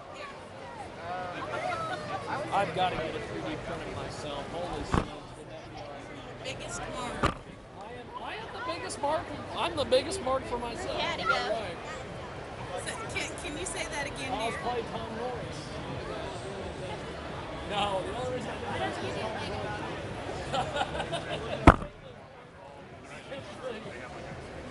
is simply for the cheap pop. Hey, James, can you turn around and tell me again how you're the biggest mark for yourself? I am the biggest mark for myself. That's on tape. I will put myself over every chance I get. How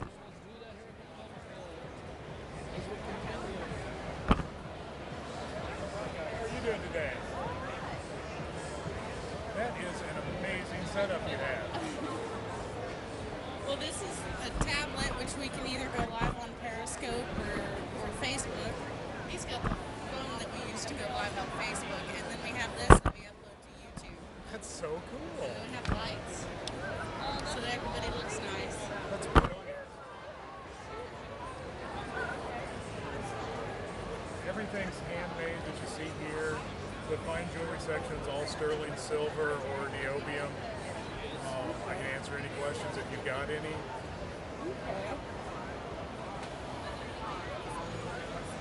How come you're not behind me? And all handmade here in Kansas City. Because I'm stopping to look at stuff. Ah! You're a journalist. You're supposed to be doing your job.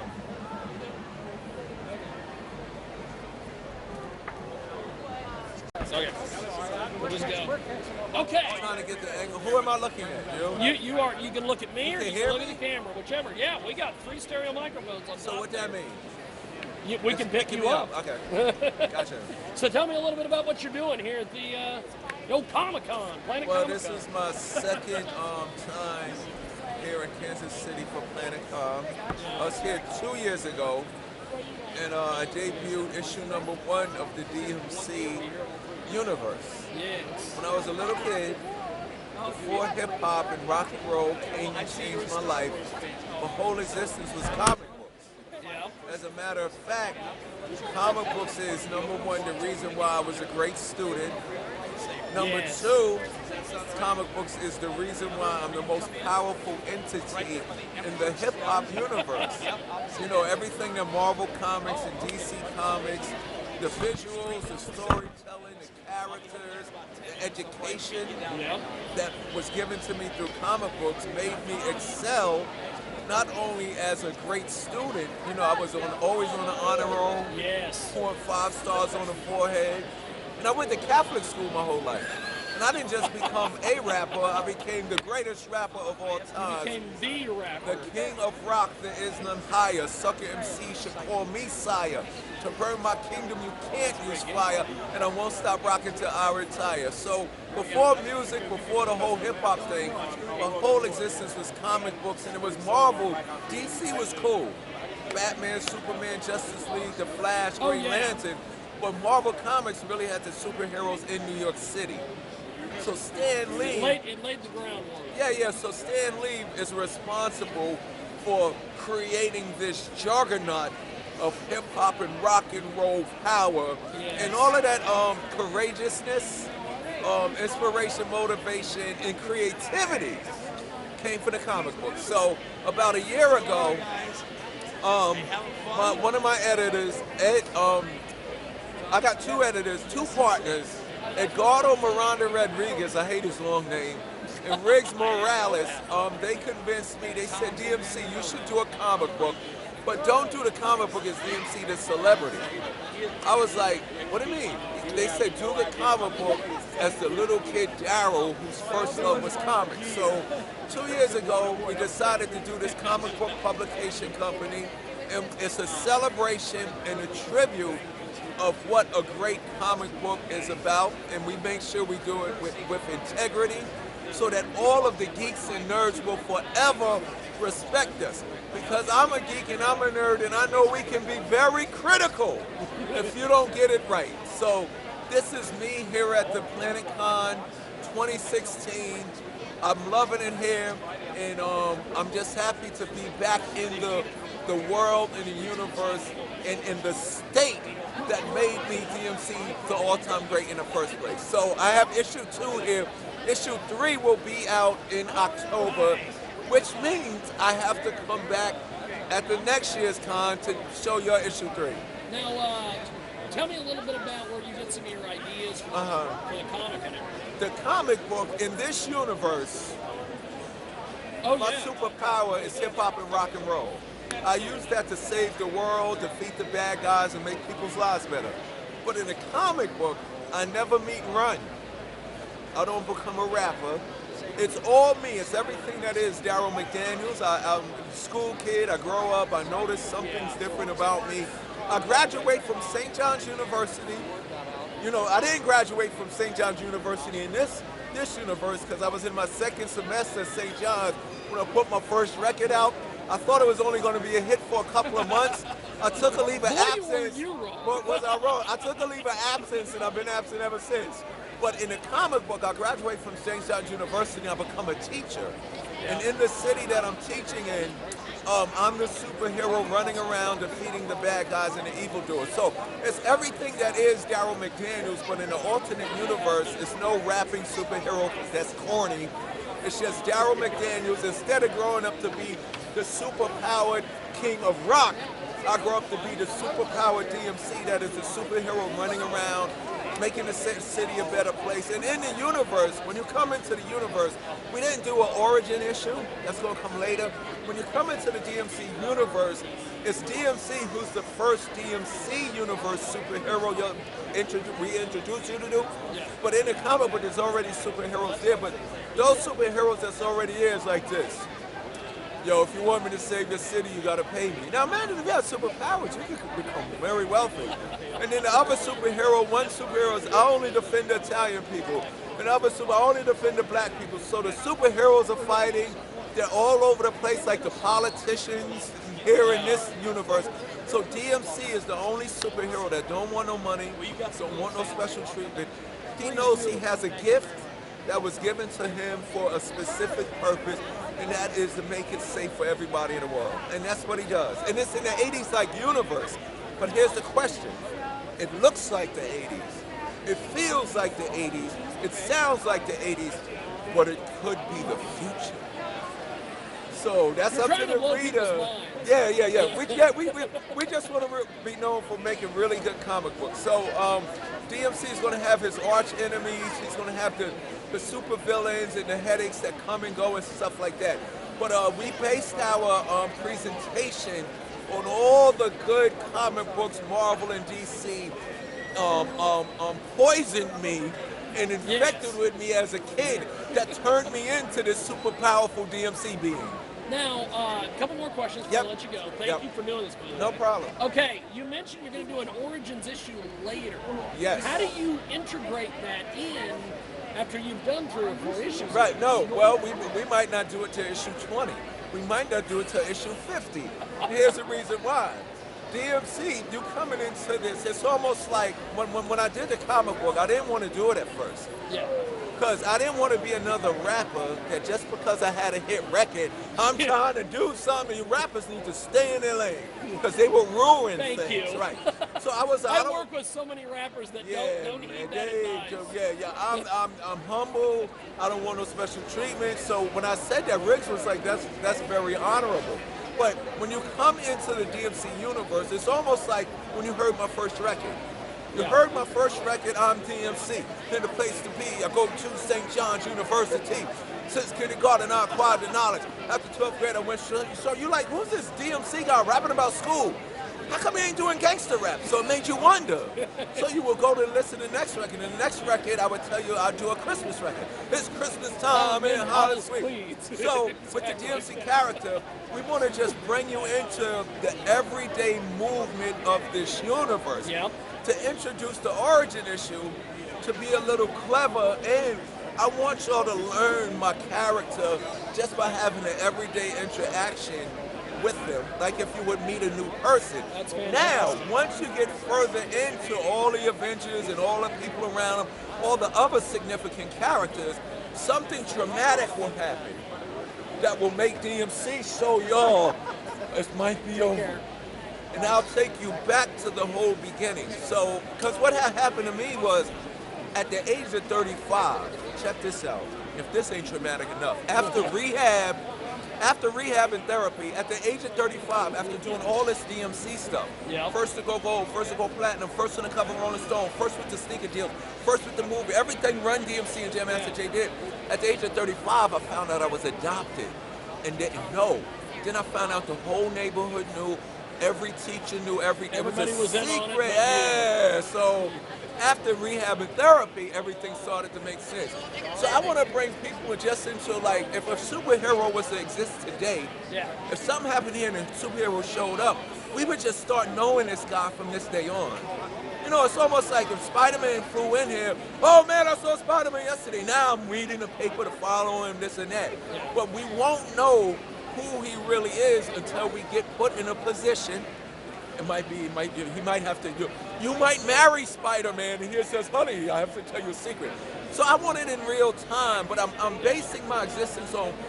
Riggs told me, D, you can do everything with this comic book and more, the same way you did with your music. So it took people maybe 3 years, 84, 85, 86, and 86, you really find out who Jaguar was. Son of Byford, brother of Al.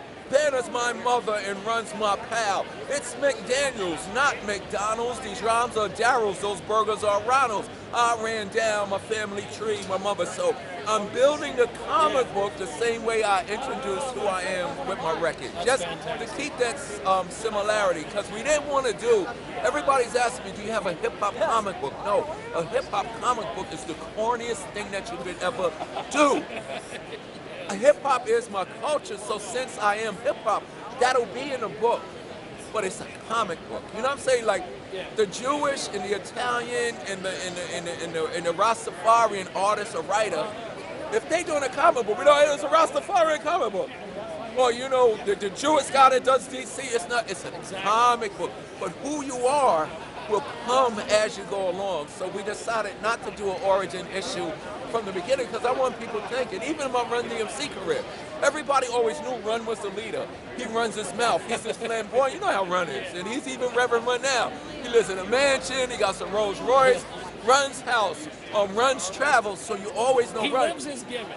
Exactly. Everybody always wondered about DMC. If you watch my movie Crush Groove, I'm sitting there, we're doing a movie, but they didn't give me no lines.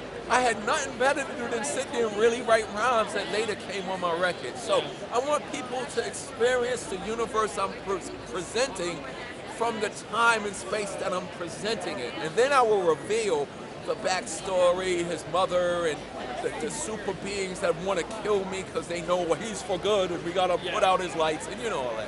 Okay, final question. I actually have a little bit of a follow-up to what you just said. Okay, whatever you need. You mentioned here that you have the origins, you have all the different things. A lot of times in comic books and a lot of times in popular culture and everything, they have little themes or little hidden things that as you go through, you're like, oh, I remember that from the last issue. Yeah, Do you discover have it. anything like yes, that? Yes. We're on issue. I have issue 2 here. Yes. We're currently writing issue 2 with Amy Chu. Big shout out to Amy Chu. And from issue 1 to issue 3, all of that is in there.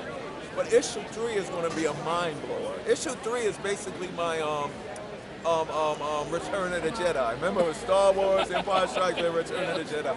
Yes, so all of those things are in here. All of those things are in there. That's cool. What we do is We come up with the story, the who's who, and this and that. But to have integrity, we'll have artists and writers who do stuff currently, past, present, and future in the comic book culture universe. Fantastic. Okay, I have one final non-comic book question. Yes. And that is, you guys always have, and we mentioned it there, Christmas time in Hollis, Queens. Yes. Do they do a Christmas in July in Hollis, Queens? We don't do a Christmas in July in Hollis, Queens. In July, we have a 4th of July cookout. Okay. And my mother, rest in peace, one thing about me when I was a little kid, my whole existence was comic books, coming home from school, turning and watching the Flintstones. Yes. And remember the Thunderbirds and Davy and Goliath with the puppet things, and I Dream of Jeannie and the Munsters and the Addams Family and Bugs Bunny, and the list goes on and on and on. One thing as a kid, in my house, whether it was Christmas, 4th of July, New Year's, or birthday parties, my mother always put it down. So when I'm rapping, it's Christmas time in Hollis, Queens, Mom's cooking chicken and collard greens, rice and stuff and macaroni and cheese. On the 4th of July, I'm surprised I didn't explode. I'm surprised my stomach didn't burst as a kid, because my mother fed me. Yes. I mean, she would feed me breakfast and then snacks and then lunch and then more snacks and more snacks. But the reason why I was able to maintain my composure is nobody really knows this, but I'm really a superhero. Everybody always say, DMC, you don't age. And I always try to tell them, superheroes don't age. The whole Run DMC King of Rock, Walk This Way thing was all a cover. But don't let nobody know. I'm really a superhero. It's just you and I. Just me and you should know that. Well, thank you, brother. Thank I appreciate it. Good stuff. Thank you so Appreciate much. it. And Britannia. Actually, it's Brittany, but I like calling her Britannia because of the Encyclopedia Britannia. Too much information. Encyclopedia Britannia. Are you ready? You and your kinky weird stuff. That's right. You've seen this show before. Okay. Live here at Planet Comic Con in Kansas City. Jiggy Jag with you. Kansas? Yes. I'm going to get the hell out of the way and let the people with talent talk. So go ahead. Give us a brief introduction on yourself, my friend. Where did everyone go? Hi guys, my name is Gigi Edgley and I'm in Kansas with Jiggy. That's right, you got it right. Why are you standing over there? Just let me alone. You're the star. I have separation anxiety now. You have because Jiggy separation just, like, anxiety. Okay, I'll come back in. Okay. You're out here at Planet... That's a selfie stick. Oh my gosh. You're out here at Planet Comic Con. Tell me a little bit about what you've been doing out here. All right, so I'm here. I do conventions. I love Comic Cons. It's so cool because I get to meet people that have helped me every step of the way. And not a moment in my day do I forget how amazing all these people are and how awesome they've been to me and helped me believe in my heart and pursue my dreams as well. So it's very cool to actually meet all the fans that come and also promote new projects. And two of the new things that I'm working on is Star Trek Continues, which is a beautiful, beautiful web series. You can watch it free online, and it's created by Vic Mignogna. And we're actually airing my episode next week at Space City Comic Con. So awesome. If you're in Houston, pop on by. And the next one is Nexus, which is Look my at that. little film. Yep, it was at Indiegogo. We asked for $10,000 because it was mostly privately funded, but we needed a hand with the post-production, and we raised over 15, so that was super cool. Holy and smokes. that's going to be world premiere on Sunday. So if you're coming through Houston, please pop on by. It's free admission if you've got tickets, and we'll be there. Free admission if you've got tickets. There you go. Look at that. Now, what do you think of this whole Comic-Con? This is a heck of a deal. Yeah, this is crazy because when I think of Kansas, I think of cornfields and flatness. That's right. And cows? Yes, that'll work. Do you guys have cows here? Yes. I've not seen one yet. You haven't seen one yet. Western Kansas. So it's been like, I'm like, where have all you guys been hiding? It's insane. Chris puts on an amazing convention. I've been wanting to come for many years, so I feel very privileged to be here. Awesome. Yeah, Well, I yeah. feel very privileged to be chatting with you. Thank you Thanks, for babe. talking to And me. if anyone wants to keep an eye on my journey and stuff, you can check out my website, which is just my name.com, she'sjedgy.com. And I do music, I do lots of Comic Cons, and I want to meet you. Thank you. I appreciate it. Thanks.